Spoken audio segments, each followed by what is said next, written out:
మన ఇళ్లలో తినే హై క్వాలిటీ గ్రాసరీస్ నేను వాళ్ళకి అందివ్వడం జరిగింది. అది వాళ్ళు బయటికి రాలేరు, పోలీసులు వాళ్ళు చాలా స్ట్రిక్ట్గా ఇంటికే పరిమితం చేస్తారు, ఏం తింటారు. అప్పుడు నా అభిమానులు నేను ప్రోత్సహించి వెళితే నా అభిమానులు ప్రతి ఇంటికి వెళ్ళి ఆ బ్యాగ్స్ ఇచ్చేవాళ్ళు. అది గొప్పగా నాకు ఎంతో సంతృప్తి ఇచ్చింది.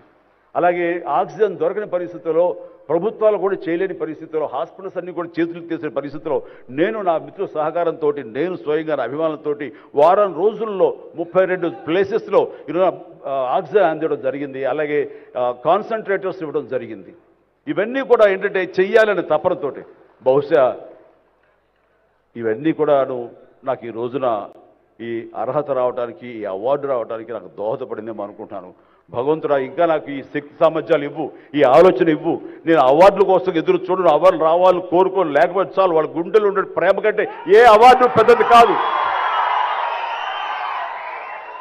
కాబట్టి ఇలాగా మిగతా జీవితం సినిమాలు చేస్తూనే ఉంటా, డ్యాన్సులు ఆడుతూనే ఉంటా, ఫైట్లు చేస్తూనే ఉంటా, మిమ్మల్ని అలరిస్తూనే ఉంటా.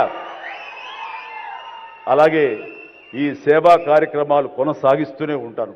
ఇది మీకు చెబుతూ ఈ అవకాశం ఇచ్చినటువంటి తెలంగాణ రాష్ట్ర ప్రభుత్వానికి, మరీ ముఖ్యంగా మా ముఖ్యమంత్రి గారికి, మా ఉప ముఖ్యమంత్రి భట్టి గారికి, అలాగే మా సినిమాటోగ్రఫీ మినిస్టర్ గారికి, మిగతా ఇతర మినిస్టర్స్ అందరికీ నా హృదయపూర్వక ధన్యవాదాలు తెలియజేస్తూ థ్యాంక్ యూ సో మచ్. జై హింద్. మాకు తెలియాలంటూ హోమ్ డిపార్ట్మెంట్ నుంచి ఫోన్ వచ్చినప్పుడు ఒక షాకు లోన్ అయ్యాను. అప్పటికి ముందు నుంచి స్పెక్యులేషన్స్ ఉన్నాయి, కానీ నాకు ఇవన్నీ కూడా వస్తాయి లేవో అనేది